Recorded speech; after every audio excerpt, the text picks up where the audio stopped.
Welcome to MacStories Unwind, a weekly review of everything MacStories and more. Today's show is brought to you by Boom 3D. I'm John Voorhees, and with me is Federico Viticci. Hey, Federico. Hello, John. How are you? It's been quite a week. We've had a lot of things going on. Yeah, you know, it's a lot of news. Tons and tons of news. Mm-hmm. It's an exciting week with an Apple event, and really, we went into this event thinking, I mean, all these rumors cannot possibly be true, right? It's not like Apple can announce 5 different products in the same event. And boy, were we wrong. Yeah, there's a lot in here, and we're going to try to rip through it pretty quickly here. I love these events because they do kind of energize me. They give us both a lot to talk about for quite a while. There was a ton announced. The one thing about these now streamed presentations is, boy, do they move fast. Very hard to cover. I actually, the day after we covered it, I went back and watched it again just because I wanted to watch it in a relaxed state, not while I was trying to take notes furiously. But, Federico, before we get to that, let's talk about some of the other. There actually were other things on the site this week other than just the Apple event. And one of them was a review I did right at the beginning of the week, which was Bartender 4. And this app, it's a Mac app, of course, that helps you manage your menu bar apps in your menu bar. And it's been in public beta with version 4 for a long time, but it officially released just at the beginning of this week. And this is a great update. It does what Bartender has historically done, which is it lets you hide some of your menu bar icons and move them around and do things like that. But there are a lot of other really neat features. For instance, one that I particularly love is that you can assign a keyboard shortcut to any menu bar item, even if it's one that doesn't have one officially. So, for instance, Control Center, which is a big omission, I think, on Apple's part, doesn't have a keyboard shortcut, but mine does now because I have Bartender 4. So I love that. The Bartender bar is back too. That's where you can optionally have your hidden icons appear in a row that comes right below the menu bar. I don't actually use that personally, but that's a feature that used to be in the app, and I think for technical reasons disappeared for a while, but now it's back. So if you enjoyed that in an earlier version of Bartender, you can set that up to work as well. So there's a bunch of different other options like the spacing between your menu bar items and more. So definitely worth it. I think it's $15 if you're a new user and $7.50 if you're upgrading. Nice. Okay. That's a very nice app. I actually have it on my Mac. I had the beta, and it's now prompting me to get the public release of version 4, which I am going to get because I love Bartender. And it's a really, really great pick for a Mac app. Can we talk about the iPad Pro? Yeah, John, we have to. I've held you back too much already. Why don't you dive in and tell us about the iPad Pro? Okay, so we have the 5th generation iPad Pro. It comes in 2 versions, obviously, the 11-inch iPad Pro and the 12.9-inch iPad Pro. But Apple is returning to sort of the age of bigger devices have exclusive features. And in fact, one of the big highlights of the 12.9-inch iPad Pro is the new display. Right. So from the outside, these new iPads, they look like the previous generation. However, the bigger model has an entirely redesigned mini LED display that it's called the Liquid Retina XDR display. So Apple is effectively taking advantage of some of the technologies that we saw with the much, much more expensive Pro Display XDR. Some of those features are trickling down to the iPad Pro, which doesn't cost $6,000. It's more expensive than before. The 12.9-inch version is $100 more expensive than in the past, and that's because of the new display. But it's still $1,000, not $6,000 like the standalone XDR display. So there's a new display technology in the bigger iPad Pro. I'm really curious to see how it'll work in practice for watching TV shows, which I've been doing this week. I'm going to talk about this in a few minutes for our weekend pick. I want to see how it performs for gaming. I want to see how it performs just in general usage. The even bigger news, however, is the fact that the iPads Pro are switching to the M1 chip. So the all-new Apple Silicon is coming to the iPad Pro. The iPad Pro does not have an A series chip anymore. They're switching to the same system on a chip that's in the new generation of Macs. And again, it's not clear what exactly this means right now beyond, some pretty impressive performance gains, both in the CPU department as well as in graphics performance. Does it mean that in the future, the iPad Pro may be able to support, virtualizing macOS? Who knows, right? But surely it seems like we are moving toward that kind of direction. Speaking of more features that are sort of coming from the Mac, Thunderbolt is here. So the new iPad Pro has the same USB 4/Thunderbolt port that can be found in M1 Macs, which means the iPad Pro will support a wider variety of accessories that you can plug into the device. It will support the external displays up to 6K resolution. And obviously, it's still stuck with mirroring mode. It doesn't yet support extended desktop mode like on the Mac. Right. But once again, we're talking about, picking up some signs here and there of things that may be happening in the future. So Thunderbolt is here. Apple is mentioning how this opens the door to new accessories like hubs and docks and more displays. We'll have to see when we actually have the new iPad Pro that we can test. 5G is also here. This is coming from the iPhone 12, so you can now have much faster 5G connections on your iPad Pro for when you use it on the go. If you're vaccinated and you can go outside and you can sort of slowly go back to normal life, now you can use your iPad outside again and you will be able to take advantage of 5G. Now, this one to me is really interesting, John.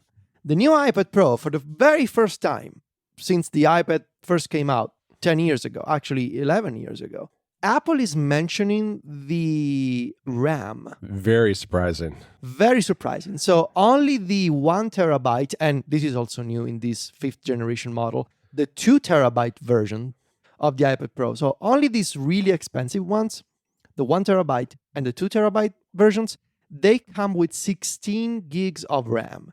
And Apple actually mentioned this on the iPad Pro tech specs page and product page. Yep. This is fascinating. It sort of feels to me like it's one of the many things that help promote the idea that the iPad Pro is a computer, because that's usually the kind of information that you get from Apple.com when you buy a computer, in the sense that when you buy a Mac, you see that kind of detail. Right. It's the kind of thing that I think pro users are going to want to see, especially if they're thinking about using this for maybe video production or some other real resource-intensive task. Knowing that it has 16 gigabytes of memory is going to be a big deal. Yeah. What else? So better cameras. This is no surprise. Every generation of a new iPad Pro has a slightly improved camera. However, the big deal this time is this new feature called Center Stage. Now, Center Stage is this software-based feature that takes advantage of the new ultra-wide front-facing camera in this iPad Pro. And effectively, it means that the system will use machine learning and camera intelligence to automatically zoom and pan around the image in software when you're doing a video call, so that even if you're moving around, it almost looks like the iPad is following you. Obviously, there's no moving part in the iPad Pro, right? It's not like the camera is physically moving to follow you. Right. But because of the ultra-wide form factor, Apple can do some clever... It's cropping, really, right? Some clever cropping to the image to almost make it feel like the iPad is sort of on a swivel and following you, right. But it really isn't. It's just software that's doing that. It's basically animated cropping is what it's doing, I think. It's animated cropping. That's a great description for it. And this will be enabled in FaceTime, but it will also be enabled in third-party apps, and developers will have an API to control this feature called Center Stage. Lastly, there's an updated Magic Keyboard that also comes in white. However, there's a slightly unfortunate news here, which is that if you bought a Magic Keyboard last year for the 2020 iPad Pro, which was also backwards compatible with the 2018 iPad Pro, Well, that first generation Magic Keyboard will not work with the 2021 iPad Pro. All right. Which is slightly unfortunate, I would say. I assume it's a thickness thing, probably. I think so. This iPad is 0.5 millimeters Yeah, it's thicker. only half a millimeter, but I guess it makes a difference, right? Yeah, maybe it could be also related to the camera, True. cutout in the back. We don't know, but it appears that the older Magic Keyboard does not work with the new iPad. What do you think about the white one? Do you think that anybody could keep that thing clean? Nope. Okay. Let me tell you, don't either. I had a white Smart Folio for the 11-inch iPad Pro. Oh, you did? And it's not white anymore. I can tell you that much. Even my gray one doesn't look so nice. So I don't know. It looks great in product photos. Don't get a white one if you plan on using that thing on a daily basis. Right. I just want to mention one thing that is sort of the consensus right now about the iPad Pro, which is this hardware is incredible, right? M1, mini LED display, 16 gigs of RAM, 5G, new cameras, a Thunderbolt port with USB 4 support.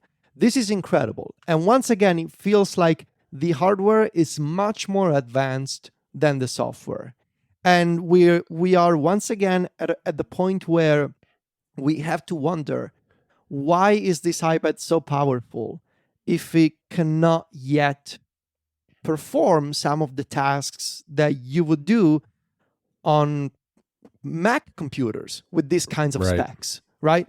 And as I linked to a Jason Snell article about this on MacStories, and as I noted in my commentary, the last time this happened in 2018 with the 2018 iPad Pro, 6 months later at WWDC, we got iPad OS.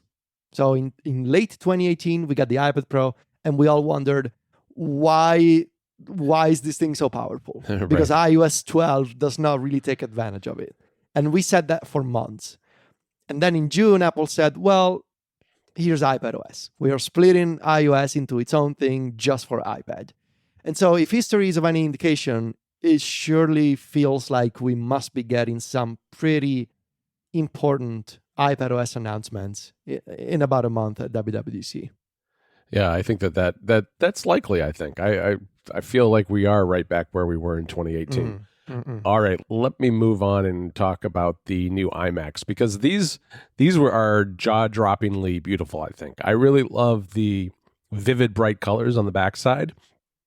There's been some criticism of the front design of these because the fronts are a lighter kind of pastel type color, and there's a white border. Well, it looks white.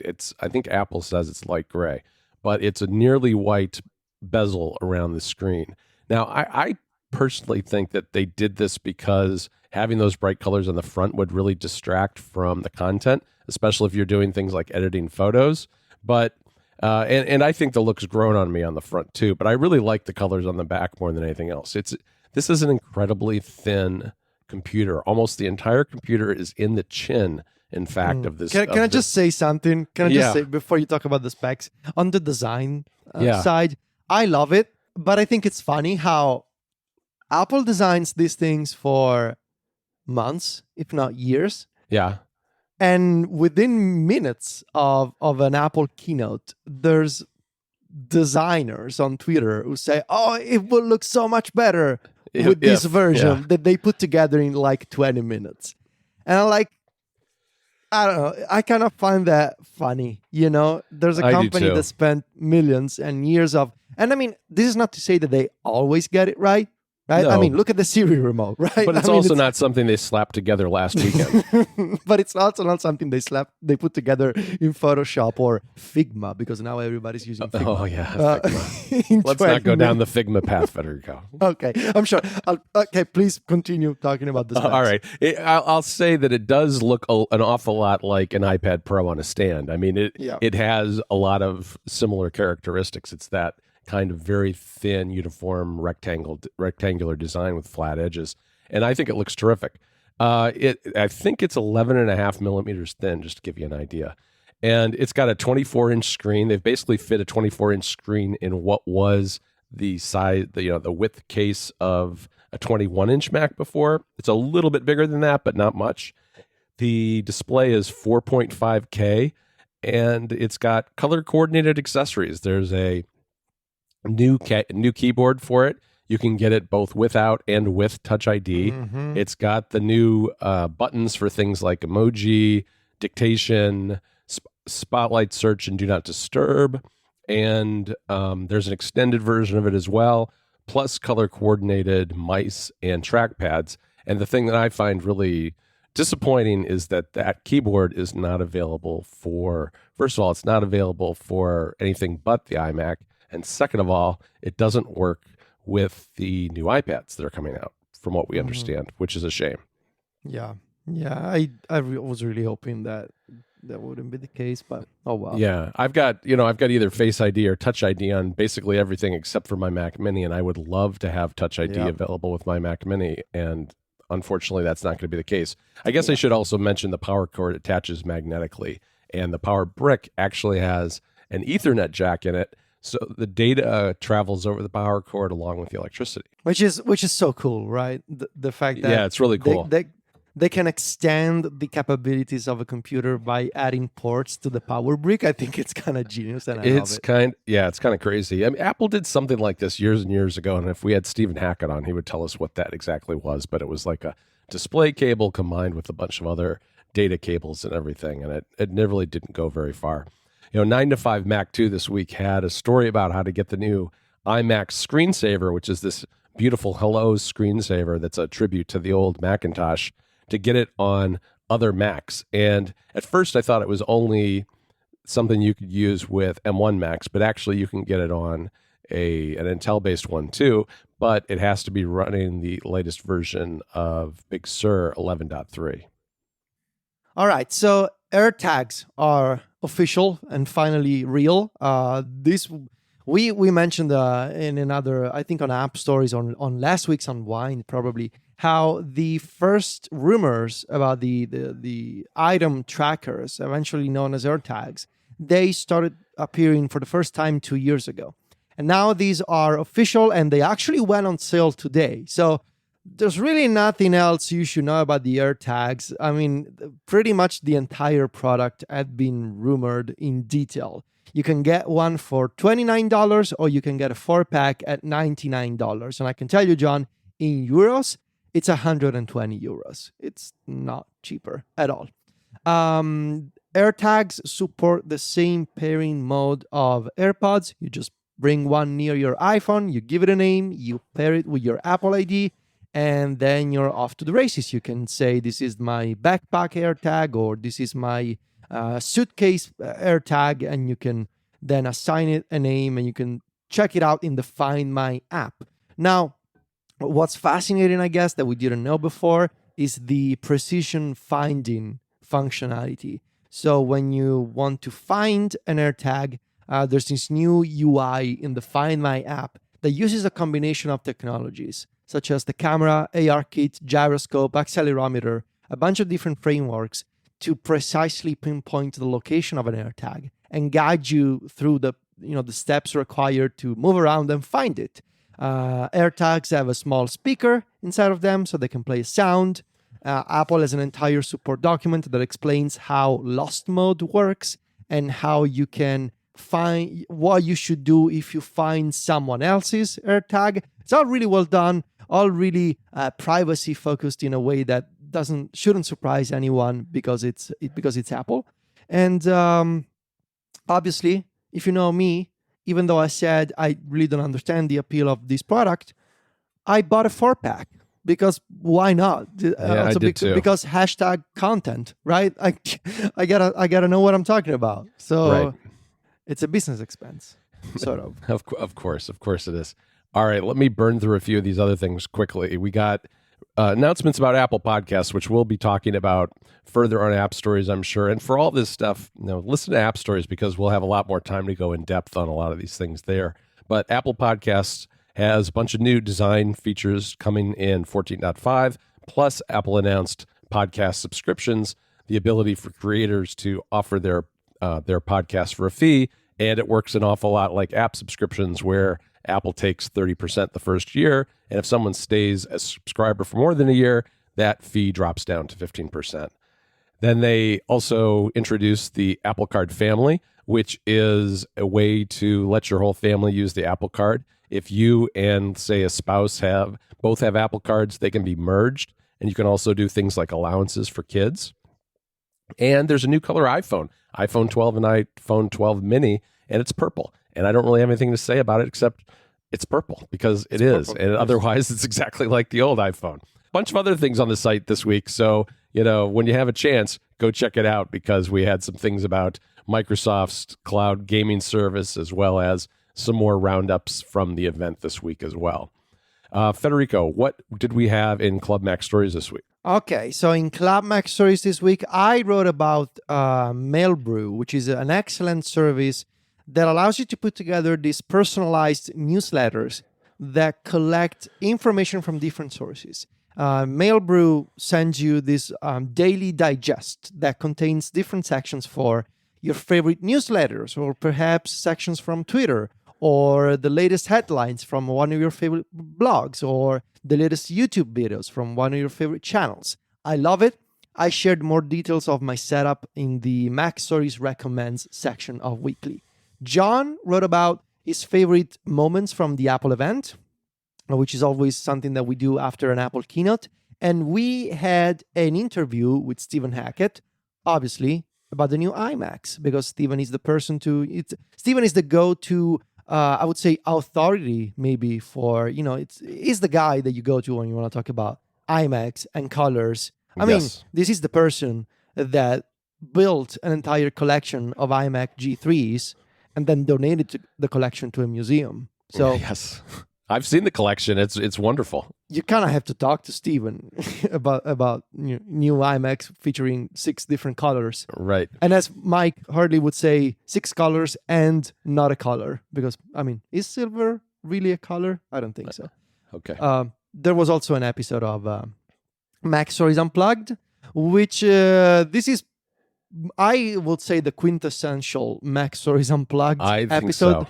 For Club Mac Stories members, it features an entire conversation that starts with a hyper niche Italian subculture that John came across and wanted to confirm with me, which led to a bigger discussion about the American suburbs, and eventually a very Federico story is all I'm gonna say.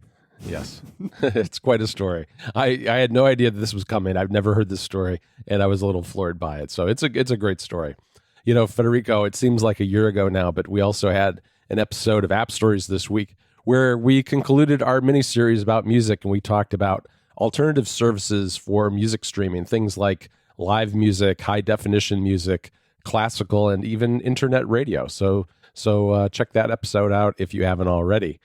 Federico, our sponsor for this episode and all of Mac Stories this week is Boom 3D by Global Delight. This is the premier app for enhancing your Mac's audio, whether it's music, movies, games, or other content. The app produces exceptionally clear, clean 3D sound without needing to use any other hardware. You just use your normal headphones that you already own.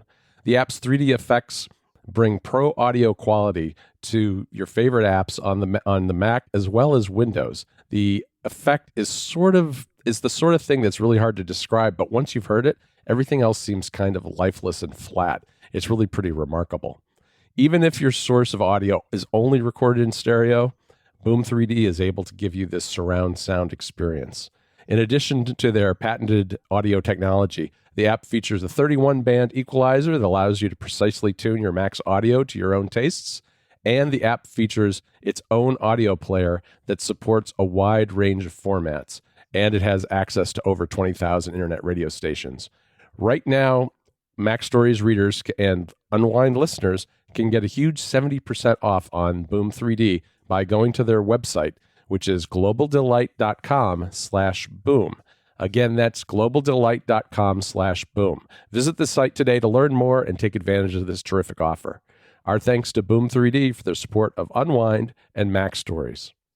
All right, Federico, we are going to limit our picks this weekend for this weekend's Unwind picks to just me because you've been busy this week, I guess. And also, the only sort of relaxed time that I've had this week is with the thing that I actually recommended a while back, which is season 2 of For All Mankind.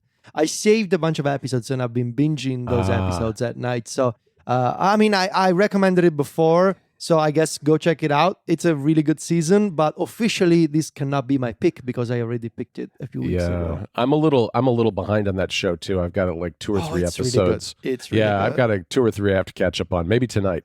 All right, I'm going to recommend something that's on Netflix, and it's The Trial of the Chicago 7, which is it's a movie, but it's about real life events of the Democratic National Convention that was held in Chicago. So there's a little bit of, local history here from me living in the Chicago area. And it's just really well done. The Chicago 7 were in the 60s protesting and they were arrested. And this is really not, it's the way it's set up is that it starts from the point at which they're arrested and goes through their entire trial, which just went on for months. And then as the trial progresses, it flashes back to the actual events. Now, there is some footage in here of actual news footage from the 60s, which I liked the way they integrated it into the story, which is, done by actors. But it kind of made me almost wish for a companion documentary that was more focused on the actual news footage and things. But the story itself and the way it's told and the way it's acted is fantastic. It's one of the better Netflix movies I've seen in a very long time. And if you're interested in that period of American history, it's a very good way to learn a little bit, because from what I know of the events from those days, this seemed quite accurate to me. And even if it's not, it's very entertaining. So that's my pick. Very nice. All right, Federico, I want to thank our sponsor again for this episode. That is Boom 3D. Of course, you can find me and Federico over at MacStories.net. Federico's over on Twitter and Instagram, where he's at Fetici. That's VITICCI. And I'm at John Voorhees. JOHNVOORHWS. Talk to you next Friday, Federico. Ciao, John.